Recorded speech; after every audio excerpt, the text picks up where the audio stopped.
आज आपण बढतीचे प्रकार बघणार आहोत। बढती म्हणजे काय, तर खालच्या पदावरनं ज्यावेळेस कर्मचाऱ्याला वरच्या पदावर नियुक्त केल्या जाते तेव्हा त्याला आपण बदली असं म्हणत असतो, बढती असं म्हणत असतो।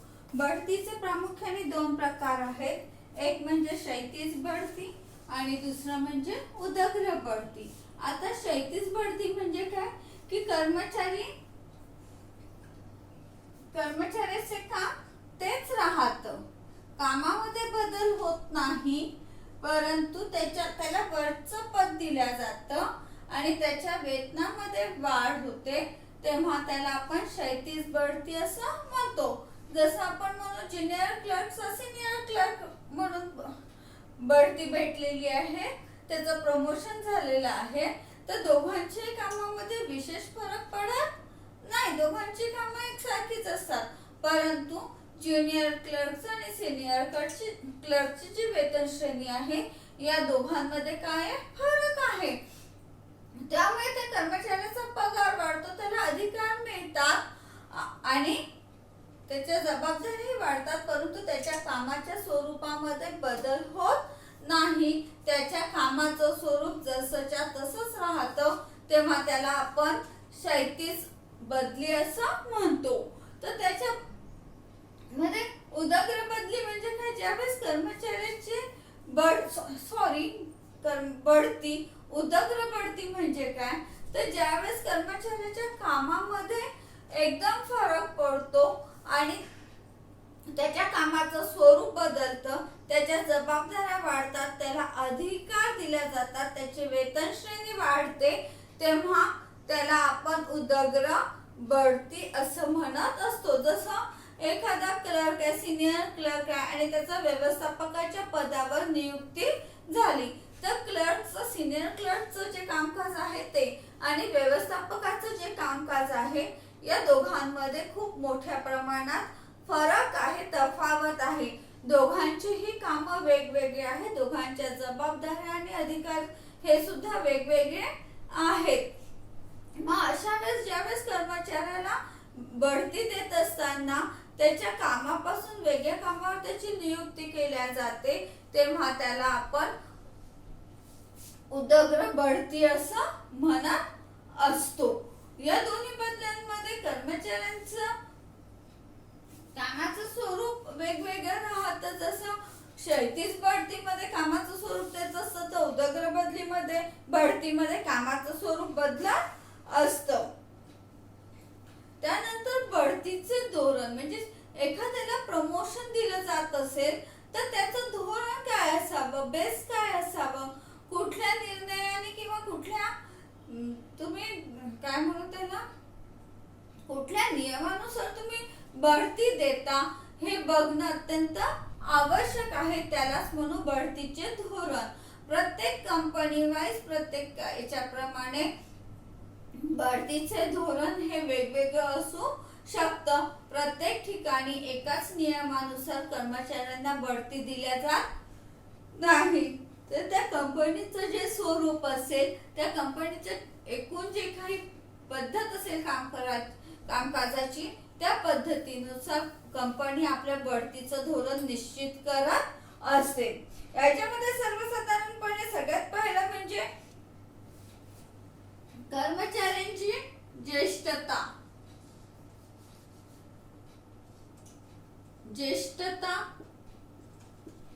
आणि योग्यता याचा विचार केला जात असतो। ज्येष्ठता म्हणजे जो कर्मचारी सिनियर असेल, जो आधी लागला असेल, त्याची बढती आधी होणार आहे, याला म्हणतो आपण ज्येष्ठता।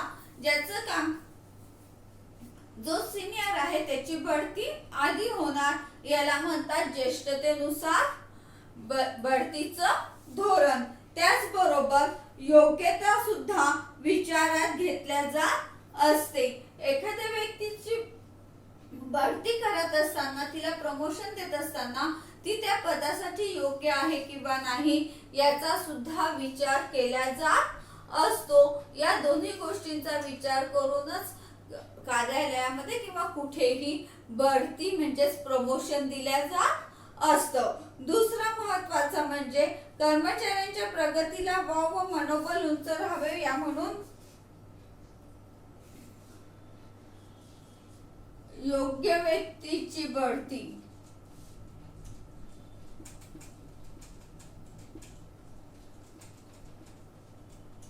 यामध्ये कर्मचाऱ्यांच्या योग्यतेचा विचार करून बढती दिल्या जात असते. प्रमोशन देत असताना तो कर्मचारी त्या पदासाठी लायक आहे किंवा नाही, तो त्याच्यावर योग्य प्रकारे काम करू शकतो की नाही याचा विचार करून त्याला वरचं पद दिल्या जात असतं. बरेचदा असं सुद्धा होतं की एखादा कर्मचारी असा असतो की तो वरचं पद सक्षमपणे सांभाळू शकणार नाही. अशा वेळेस जर कर्मचारी वरचं पद सक्षमपणे सांभाळू शकत नसेल तर त्याला बढती देणं योग्य ठरणार नाही.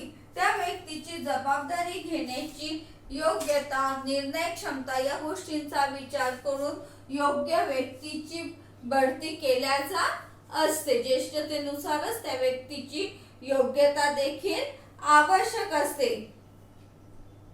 त्याचबरोबर वरिष्ठांचे मत सुद्धा विचारात घेणे आवश्यक असतं. वरिष्ठांचे मत, ज्यावेळेस एखाद्या कर्मचाऱ्याची बढती केल्या जाते, त्याला प्रमोशन दिल्या जातं, त्यावेळेस तो कर्मचारी ज्या अधिकाऱ्याच्या हाताखाली काम करत आहे, ज्या अधिकाऱ्याच्या नियंत्रणाखाली कार्य करत आहे, त्या अधिकाऱ्याचं मत त्या कर्मचाऱ्याबाबत विचारात घेतल्या जात असतं. कारण की तो कर्मचारी किती सक्षमपणे काम करू शकतो, त्याची ती योग्यता आहे किंवा नाही हे तो अधिकारी जास्त योग्य पद्धतीने सांगू शकत असल्यामुळे त्याचं मत विचारात घेणं महत्वाचं ठरत असतं. चौथं म्हणजे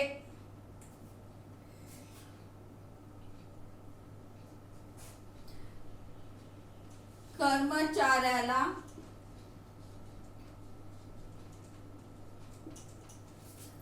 प्रगतीबद्दल माहिती.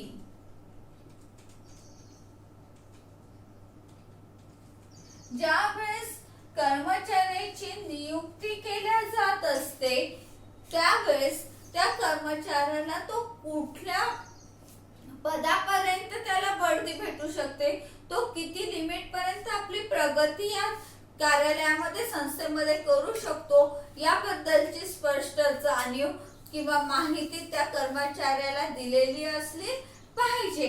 जसं की आपण म्हणूया की आम्हाला माहिती आहे की आम्ही ज्या पदाला लागलेलो आहे त्या पदामध्ये कधीही बदल होणार नाही आहे.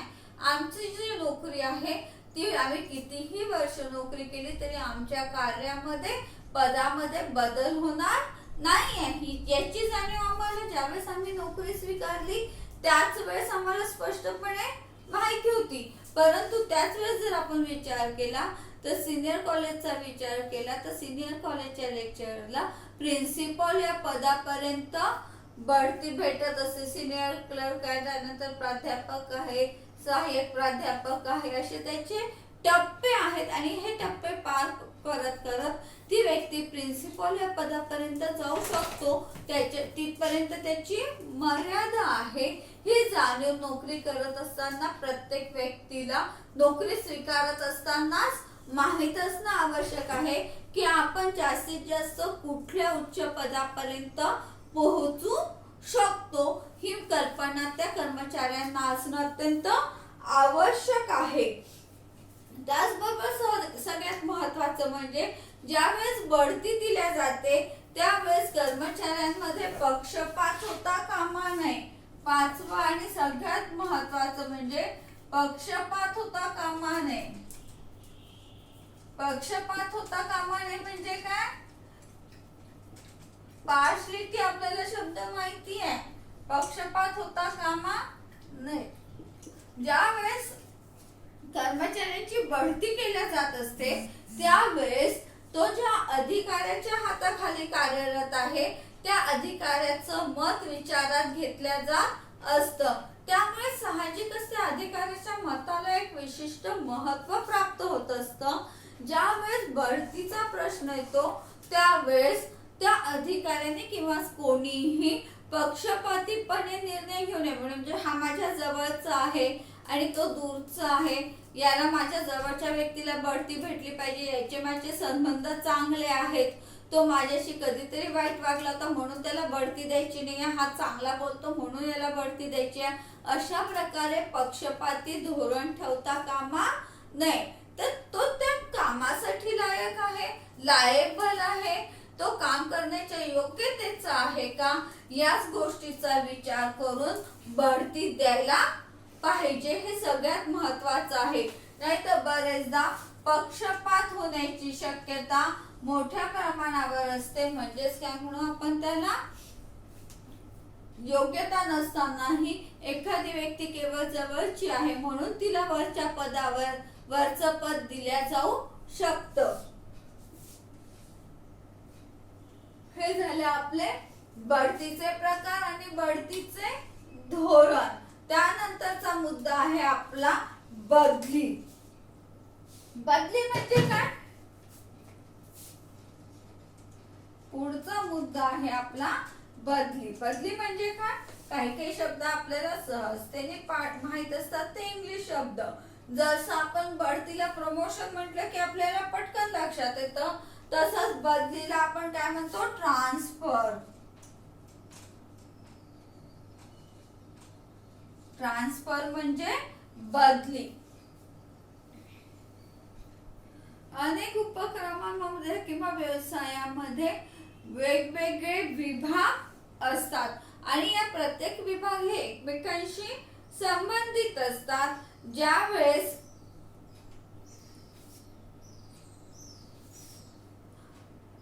समान पदावर एका विभागातून दुसऱ्या विभागामध्ये कर्मचाऱ्याची नियुक्ती केल्या जाते तेव्हा त्याला आपण बदली असं म्हणत असतो. जसं आपण म्हणू, आपल्याला सगळ्यांना माहित आहे की जिल्हा परिषद शिक्षकांच्या कायम बदल्या होतात, बरोबर आहे ना. आता या शिक्षकांच्या ज्या वेळेस बदल्या होतात त्यावेळेस त्यांचं पद तेच राहतं, ते शिक्षकच राहतात. परंतु मोर्शीचा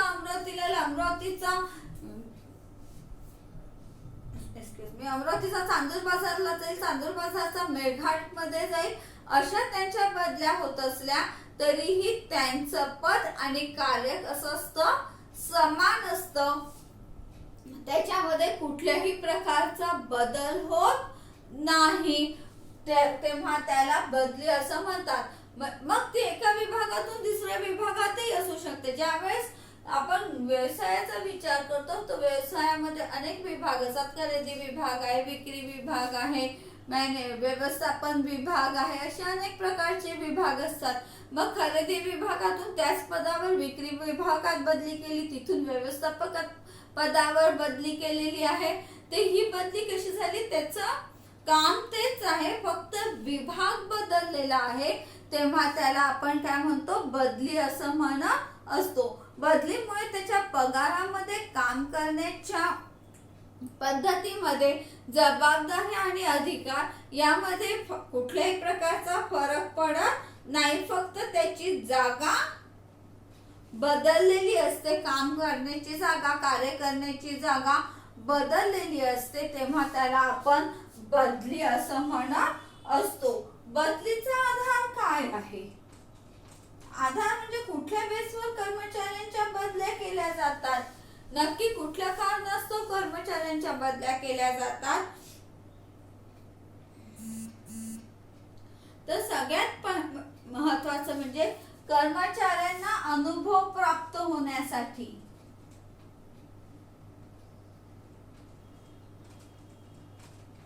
कर्मचाऱ्यांना अनुभव मिळण्यासाठी, कामाचा, सर्व प्रकारच्या कामाचा अनुभव मिळावा या उद्देशाने बदली केल्या जात असते.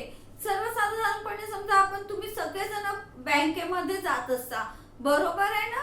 बँकेमध्ये काय केलं जातं? रोटेशन पद्धतीने काम दिलं जात असतं. प्रत्येकाचा टेबल काही काही दिवसांनी बदलत असतो आणि तो त्या टेबलवरचं काम शिकत जातो आणि करत जातो. त्यामुळे काय होतं की प्रत्येक कर्मचाऱ्याला प्रत्येक टेबलवरचं काम समजतं आणि करता येत असतं. त्याच्यातले प्रॉब्लेम्स, ते काम करत असताना येणाऱ्या अडचणी याची माहिती सुद्धा त्याला सहजतेने अनुभवातून मिळत असते. याचा परिणाम कुठलंही काम करत असताना त्याला त्या कामामध्ये अडचण येत नाही किंवा कुठल्याही प्रकारच्या समस्या निर्माण होत नाही, कारण की त्याला त्या कामाचा अनुभव असतो. त्याला माहित असतं कुठलं काम करत असताना कुठल्या प्रकारच्या अडचणी येऊ शकतील. प्रत्येक कर्मचाऱ्याला अशा प्रकारचा अनुभव मिळावा म्हणून बदल्या केल्या जात असतात. दुसरं महत्वाचं म्हणजे कर्मचाऱ्यांना आवडीचं काम देणे. दुसरं महत्वाचं म्हणजे आवडीचे काम. ज्यावेळेस बदली केल्या जात असते त्यावेळेस त्या कर्मचाऱ्याला त्याच्या इच्छेनुसार कामाचा टेबल मिळण्याची शक्यता मोठ्या प्रमाणावर असते. याचा परिणाम असा होतो की त्या कर्मचाऱ्याची आवड लक्षात घेऊन त्याला काम दिल्यामुळे, आवडीनुसार काम मिळत असल्यामुळे त्याच्या कार्यक्षमतेमध्ये मोठ्या प्रमाणावर परिणाम होत असतो. त्याची कार्यक्षमता वाढत असते. त्याच्या कामामध्ये आवड निर्माण होते, कारण की देण्यात आलेलं कार्य हे त्याच्या योग्यतेचं आणि आवडीचं असतं. तिसरं महत्वाचं म्हणजे तब्येतीमुळे बदली. तिसरं महत्वाचं म्हणजे तब्येतीमुळे बदली. हे एक महत्वाचं कारण आहे की तब्येतीमुळे बदली.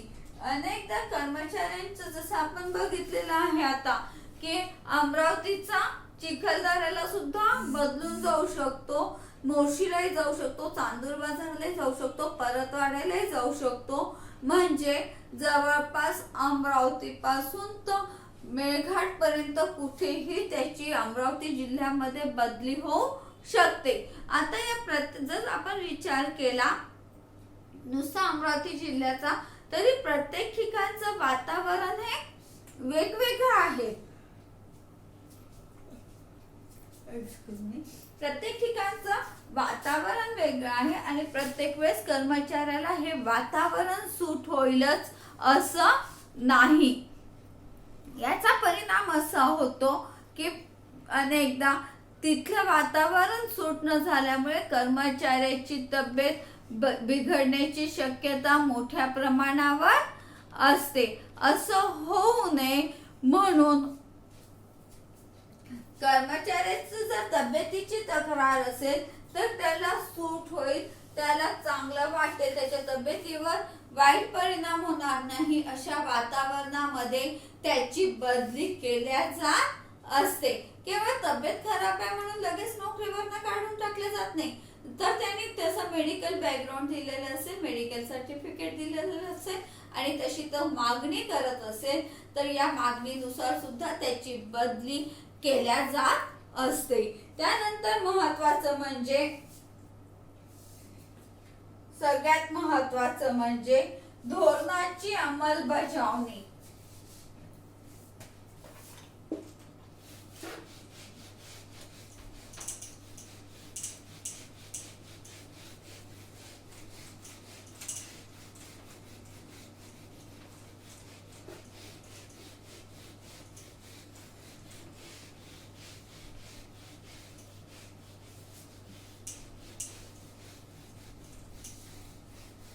त्यानंतरचं महत्वाचं आहे धोरणाची अंमलबजावणी. ज्या वेळेस व्यवसायामध्ये किंवा कुठल्या याच्यामध्ये विविध प्रकारचे धोरण म्हणजेच कार्यक्रम राबवल्या जात असतात, काम केल्या जात असतं, त्यावेळेस एखाद्या विशिष्ट कर्मचाऱ्याच्या मध्ये असलेल्या गुणाचा उपयोग करून घेण्यासाठी त्याची त्या प्रोजेक्टवर बदली केल्या जात असते. प्रत्येक कर्मचाऱ्यामध्ये कुठल्या तरी प्रकारची एक गुणवत्ता असते आणि मग त्या गुणवत्तेचा उपयोग करून घेण्यासाठी जिथे त्याच्या गुणवत्तेला वाव भेटेल आणि संस्थेची गरज पूर्ण होईल अशा ठिकाणी त्या कर्मचाऱ्याची बदली केल्या जात असते. त्याला आपण म्हणतो धोरणाची अंमलबजावणी. जसं आता आपण असं म्हणूया की आपलं एखादं काम आहे आणि आपल्या संस्थेने, भारतीय संस्थेने एक विशिष्ट काम काढलेलं आहे आणि ते काम पूर्ण करायचं आहे आणि आपल्या मोर्शीच्या कॉलेजमधला एखाद्या व्यक्ती त्या कामामध्ये एक्सपर्ट असेल, बरोबर आहे, तर ती व्यक्ती एक्सपर्ट आहे तर तिचा फायदा संस्थेला होणं अत्यंत आवश्यक आहे. मग संस्था काय करेल, त्या मोर्शीच्या व्यक्तीची अमरावतीला बदली करून त्याच्याकडनं ते काम पूर्ण करून घेण्याचा प्रयत्न करेल. यांना आपण म्हणू धोरणाच्या अंमलबजावणीसाठी केलेली बदली. व्यवसाय संस्थेमध्ये अशा प्रकारच्या बदल्या होत असतात. त्यानंतरचं महत्वाचं म्हणजे कर्मचाऱ्यांचे परस्पर संबंध योग्य नसणे. हा एक महत्वाचा मुद्दा आहे. परस्पर संबंध योग्य नसणे. बरेचदा असं होतं की एखादी व्यक्ती, एखादा कर्मचारी असा असतो की त्याचं इतर कर्मचाऱ्यांसोबत पटत नाही. बाकी असं फार कमी होतं. एखादीच व्यक्ती अशी असते की जिचे दुसऱ्या व्यक्तींसोबतचे संबंध हे बिघडलेले असतात. दुसऱ्या शब्दात तिचं त्या लोकांसोबत पटत नसतं. याचा परिणाम काय होतो की त्या एका व्यक्तीमुळे संपूर्ण कार्यालयाचं, ऑफिसचं वातावरण खराब होतं किंवा त्याच्यातली शांतता नष्ट होते. कर्मचाऱ्यांची कार्यक्षमता कमी होतो, उत्साह कमी होतो आणि ते केवळ त्या एखाद्या विशिष्ट व्यक्तीमुळे होतं की अशी व्यक्ती की जिचं कोणाशी पटत नाही आहे, तिला तिथे ऍडजस्ट होता येत नाहीये. अशा वेळेस त्या कर्मचाऱ्याची बदली दुसऱ्या विभागामध्ये केल्या जात असते की जेणेकरून कर्मचाऱ्यांचे मनोबल इतर कर्मचाऱ्यांचं मनोबल चांगलं राहिलं पाहिजे, त्यांची कार्यक्षमता आणि मनशांतता स्थिर राहिली पाहिजे. यासाठी मग त्या व्यक्तीची काय केल्या जाते, बदली केल्या जाते. अशी एखादीच व्यक्ती असते, असं नाहीये की प्रत्येक कार्यालयामध्ये, प्रत्येक विभागात अशी व्यक्ती असते असं नाहीये. परंतु संपूर्ण कार्यालय मिळून, संपूर्ण ऑफिसेस मिळून एखादी व्यक्ती अशी असते की जिचं पटत नाही. अशा वेळेस इतर कर्मचाऱ्यांच्या कामकाजावर परिणाम होऊ नये, त्यांची कार्यक्षमता होऊ नये म्हणून त्या व्यक्तीची काय केल्या जाते, त्या विभागातून दुसऱ्या विभागात बदली केल्या जात असते. त्यानंतरचं महत्वाचं कारण म्हणजे कर्मचाऱ्याच्या कौशल्यात वाढ करणे.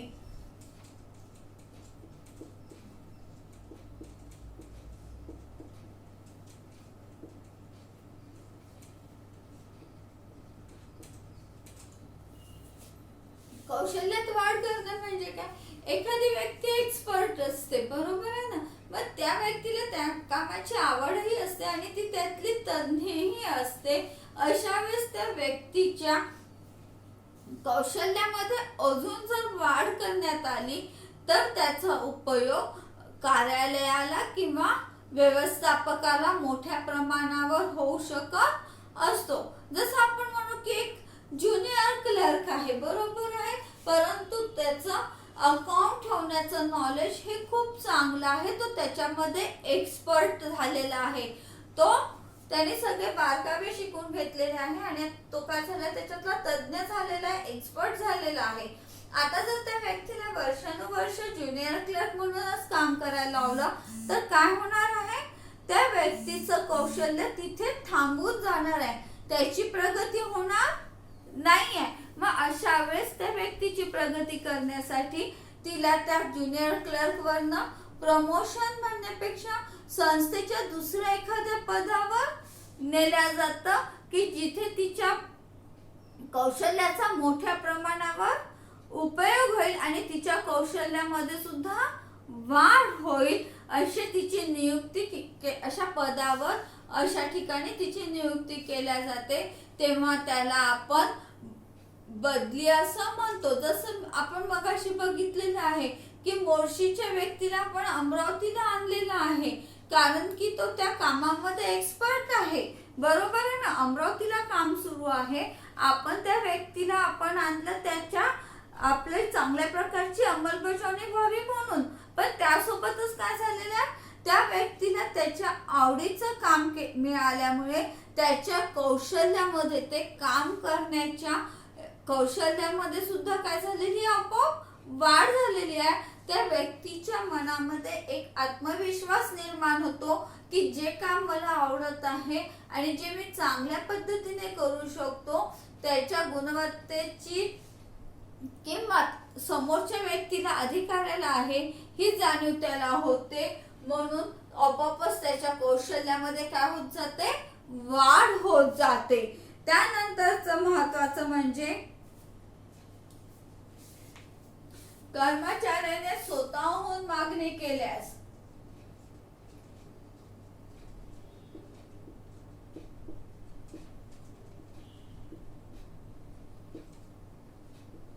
कर्मचाऱ्यांनी स्वतः मागणी केली की मला आता या गावाला बदली हवी आहे, तर अशा वेळेस त्याचा विचार करून बदली केल्या जात असते. जसं आपण बघितलेलं आहे की आपण सगळेच जण नोकरीसाठी कुठे ना कुठेतरी जायला तयार असतो आणि जीवनाच्या सुरुवातीच्या काळामध्ये आपण सगळीकडे फिरून नोकरी सहजतेने करत असतो, कारण की आपल्या नोकरीची ती गरज असते.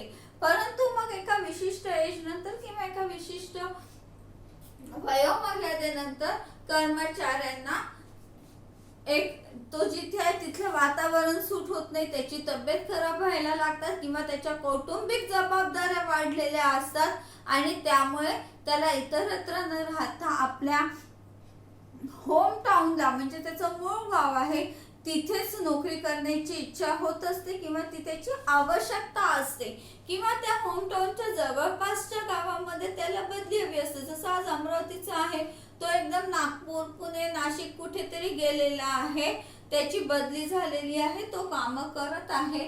परंतु एका विशिष्ट एज नंतर ज्यावेळेस त्याच्या कौटुंबिक जबाबदाऱ्या वाढतात किंवा त्याची तब्येत खराब होते, त्यावेळेस त्याला परत आपल्या गावी येण्याची इच्छा असते. आपल्या गावी म्हणण्यापेक्षा जिथे त्याला आवश्यकता वाटते तिथे जाण्याची त्याची इच्छा असते. अशा वेळेस तो कर्मचारी एक ऍप्लिकेशन करून, एक अर्ज करून तशा प्रकारचे विनंती करू शकतो की मला इथे इथे बदली मिळावी.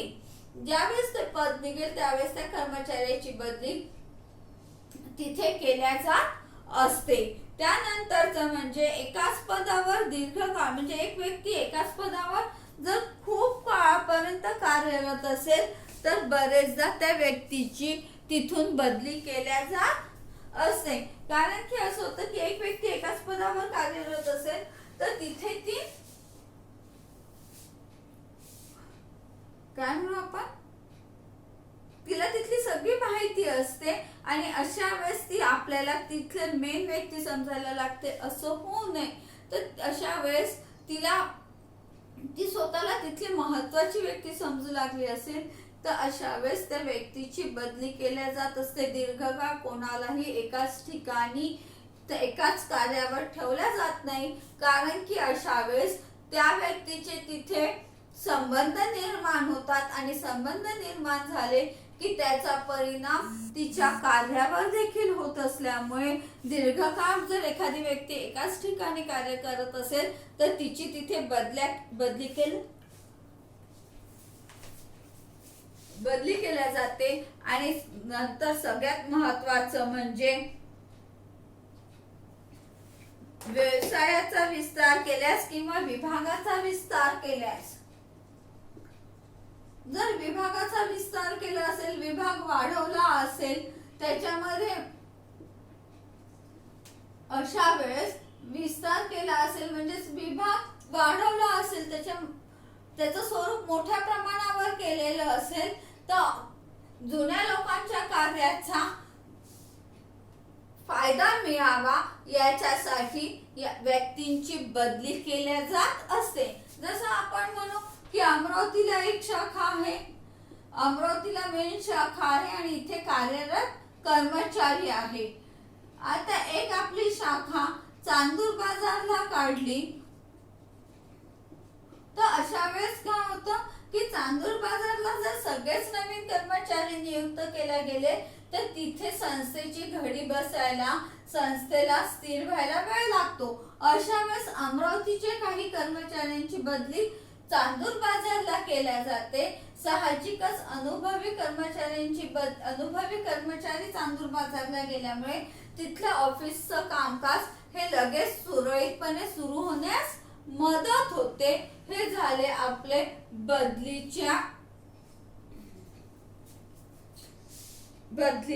आधार. आता आपण पुढचं पद बघणार आहोत. पुढच्याच बदलीचे प्रकार.